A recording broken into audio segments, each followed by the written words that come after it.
This might just be the worst idea in American history, but hey, it's great for the true crime community.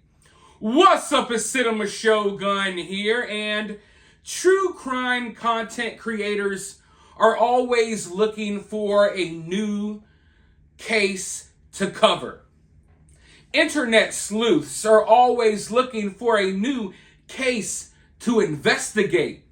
And the audience is always eager to learn about a new story.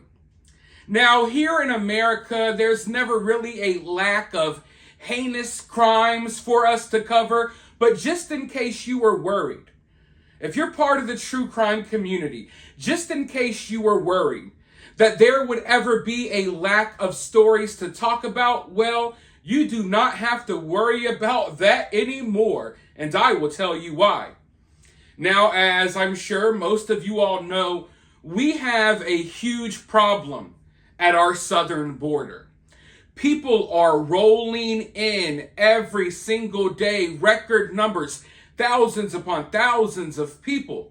Who knows where they're all coming from? Who knows what type of crimes they've committed? A lot of them are violent criminals. Some are already on FBI terrorist watch list, but we're not doing anything to stop these people from pouring into our country. The problem has gotten so bad that both Republicans and Democrats are starting to agree that something needs to be done about it.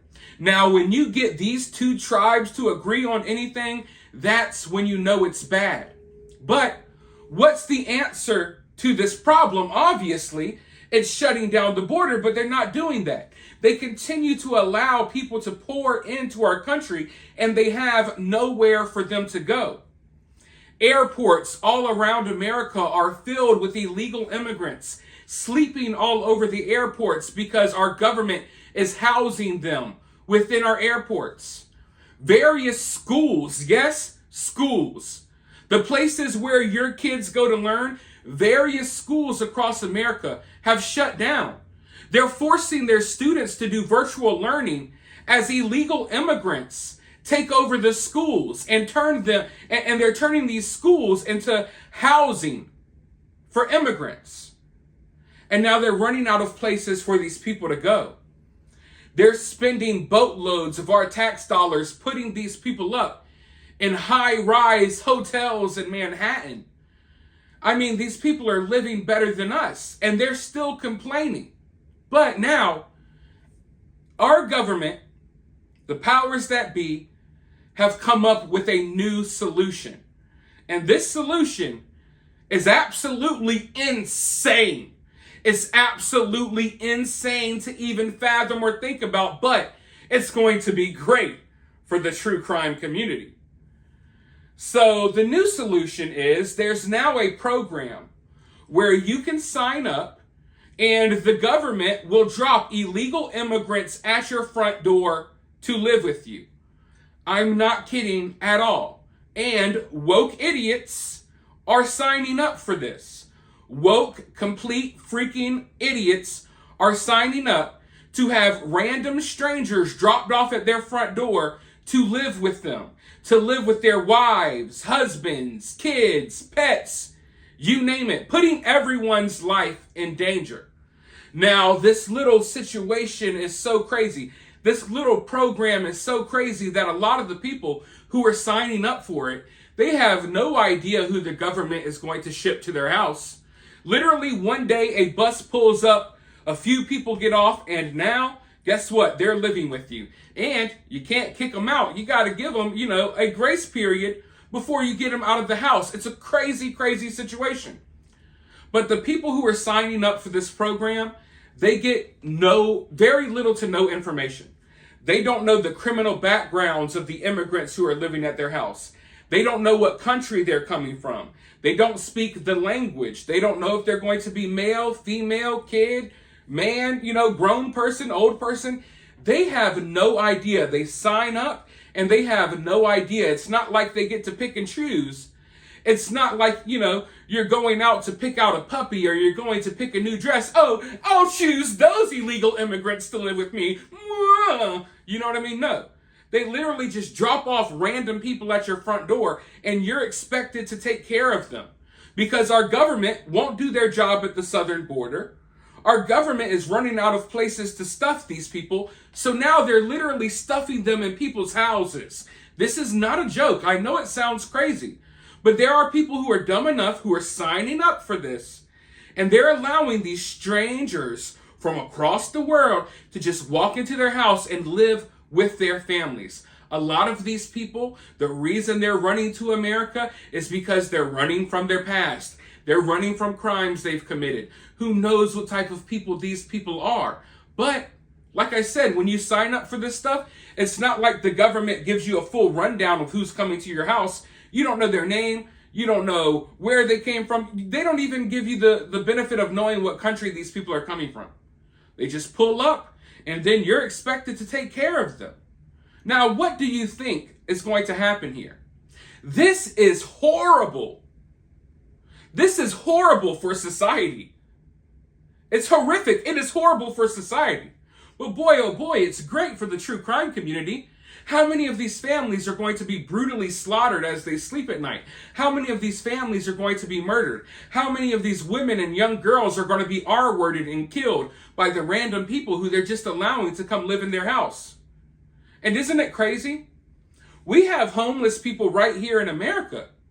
There are people struggling right here in America, but these woke idiot Americans, they're not going to help the homeless guy that they've known their whole life that's always down the street asking for change. We're not going to help them. We're going to invite some stranger, some random person from Zimbabwe or some crazy shit, and we're going to allow them to come live in our house. What could go wrong? What could go wrong?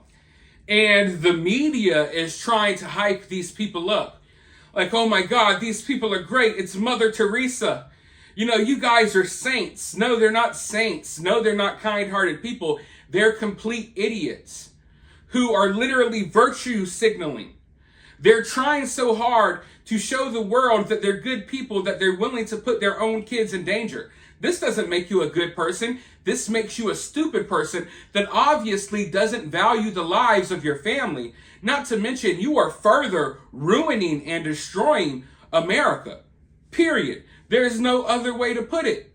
There's no other way to put it. Why would anyone in their right mind decide, hey, I want to go ahead and, take care of a bunch of adults?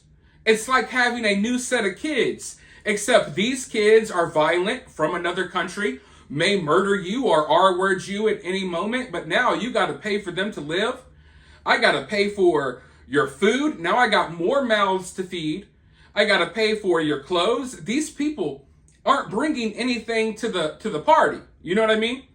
These illegal immigrants that are showing up at your front door to live with you, they're not bringing anything to the party, but a bunch of baggage and who knows what type of foreign drama they have with them. You know what I mean? But they're not bringing anything to help. So now you're just taking in extra mouths to feed, extra bodies to clothe, and it's just totally ridiculous. And it's obvious, blatantly obvious, that this is going to go horribly wrong. And this, if it continues, if this trend catches on, the true crime community is just going to have so many cases to cover that we're not going to be able to keep up. But before I go any further, let's go ahead and roll these news clips so you can see what I'm talking about. As you're watching these news clips, go ahead and start dropping your comments down below. I really want to hear what y'all have to say about this. But after I play the clips, of course, I'll be right back with more thoughts. But without further ado, let's go ahead and roll that beautiful bean footage. During this housing crisis. It all comes as Boston leaders worry about opening up more shelter space in the city and where that space will be. WBZ's Brandon Truitt is live in Brookline with the growing divide in this migrant debate. His story all new at 8. Brandon? Well, Lisa, with the state shelters at capacity and, of course, those images of those families sleeping at Logan Airport, the Stokes family said they knew it was time for them to step up and help. The family is lovely. They're so appreciative. It's been wonderful. When Colin and Jessica Stokes called the state to sign up to be a host family, it took less than an hour for the displaced migrants to be dropped off at their door. I gotta get sheets on the bed. How many people are coming? Right. Where are they from? What ages? We really knew nothing. The need is so clearly overwhelming. The family of 4 who didn't want to go on camera had been sleeping at Logan Airport. The parents and 2 kids journeyed from Chile to Texas, then Massachusetts, and there are so many stories like it. It boggles the mind that there are so many hundreds of those stories and those people who are in such a stressful, traumatic transition. It comes as the state's newest emergency shelter in Roxbury reached its capacity of 400 people in a week. An office building in Boston Seaport could be the next site, but there are concerns. Having a site with no running water, no showers, to me, would be a non-starter. It is incredible to observe on the front lines how challenging it is. The Stokes are getting a closer look at the state's migrant crisis than they ever imagined and stress the need to fix it is greater than many of us know. Just the dysfunction is really disheartening, and I know that really well-intentioned people are working as hard as they can. It's a state of emergency, but it is distressing to see the volume. And you know, Lisa, they spoke with us tonight to try to inspire other families to maybe sign up and help as well. Those kids are still waiting to be enrolled in schools. The parents are ready to get to work, but they have been told that their work authorization forms could take months to process. You know, I can joke around a lot, but when I see this, it gives me occupying force vibes, right? It gives me the vibes that America is being occupied by an enemy army, by an enemy force. I don't know how well you guys know history. A lot of you probably don't know that history that well. During the Revolutionary War, here in America, not all Americans were for the revolution, ready to fight. There were a lot of British loyalists. People in America who were still loyal to the king. They didn't want a revolution. They didn't want to fight. But once the fighting started happening, a lot of British troops were being sent to America, right? The Redcoats. They're being sent to America left and right, large numbers. And often these troops didn't have anywhere to go. So what would happen is they would force people in these colonies, the Americans, right? The settlers, if you will, they would force them to house these British soldiers. And that started to spark a lot of animosity, a lot of ill will towards the king and towards the occupying forces. We had people who were once loyal to the king who now changed their mind, because we had this occupying force, right, here, literally living within our homes. People were forced to allow British soldiers to live in their homes. They would eat their food, sleep in their beds, you know what I mean? Now, some people allowed it, they weren't forced, but all in all, this really changed the course of the American Revolution. Because a lot of people who were still trying to be loyal to the king and loyal to the British Army, I guess you could say, they started changing their minds. They started to get a sour taste in their mouth. They started to really grow bitter about the fact that these occupying forces were basically occupying their homes, right? And I believe that was one of the things that changed the tide of the American Revolution. But how is this really that much different? It's different. It's not exactly the same. But you have to be lying or blind to not spot the similarities here. We have what I believe is an invasion. And you hear the word invasion and you think people are over exaggerating. But if you pay attention, you know, it's not as many women and kids coming over here anymore. It's a lot of fighting age men. Alarming numbers of fighting aged men. Some even coming from our enemies like China. Random places. They're all pouring across the border. And now they're going to start occupying people's homes. Now, of course, right now, people are willingly allowing this to happen. People are signing up. Yeah, I want illegal immigrants to live with me, right? I want to show the world that I'm a great person. I'm going to sign up to have illegal immigrants share a bedroom with my 8-year-old daughter and son. Right now, it's not mandatory. Right now, it's a choice. It's optional. But is there a possibility that this becomes a norm? Is there a possibility that if things keep going the way they're going, that 20, 25 years from now, our kids are going to be expected to take in illegal immigrants from across the world? Are they going to be expected to, you need to work a couple of extra days a week to make sure you got enough money to pay for the illegal immigrants that we're forcing you to take care of? Now, of course, I'm not saying that things will go that far, but it's a slippery slope. And right now, if this problem wasn't bad enough, now this problem is going to spread like a cancer. You're going to have woke white women in nice neighborhoods across America signing up for this ordeal. And there's going to be people in the neighborhood who want nothing to do with it. But now your kids are subjected to having to live around possibly a violent criminal from another country. So even the pockets and corners of America that you think are safe, no, they're not safe. If you have a woke white woman in your neighborhood is no longer safe.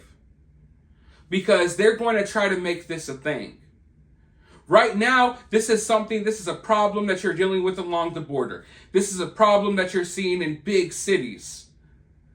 But our government and the powers that be are working overtime trying to figure out new, unique and creative ways to make sure that this problem spreads to every household, every block, every street, and every neighborhood in America. Now, right now, this seems taboo. This seems weird. But look at our country. Look at our society. 5 years ago, if I told you that men can't get pregnant, everyone would laugh and be like, yeah, duh. But if I told you that now, half of the people watching would get angry and irate. They would start breaking their keyboards. What do you mean men can't get pregnant? I want you all to understand. I know that most of my audience, most of y'all are rational people. You have to stop viewing things through a rational lens because our world is no longer rational. The people surrounding us are no longer rational. You see or hear something, you see me talking about this situation, and it may seem extreme that, 20 years from now we'll be forced to help. It may sound extreme now, but I guarantee you, if I told you 6 years ago the stuff that was happening right now, you would think it was too extreme and impossible. Nothing's impossible. And we are on a trajectory straight into the ground, okay?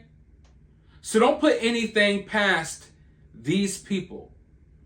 And to see the way this is already starting out, it's scary, it's sad, it's hilarious because these people are dumb enough to set themselves up for failure. But at the end of the day, what can we do?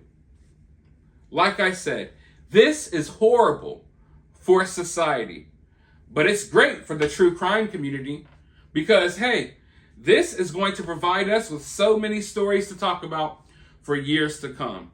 Let me know what you think about all of this, though, down in the comments below. While you're down there, make sure you hit the thumbs up button. Make sure you subscribe. If you would like to donate to the channel, I promise I will not use your donation to house any illegal immigrants. You could donate to my Cash App. I will have my Cash App in the pinned comment. You could also donate via Super Thanks or for free.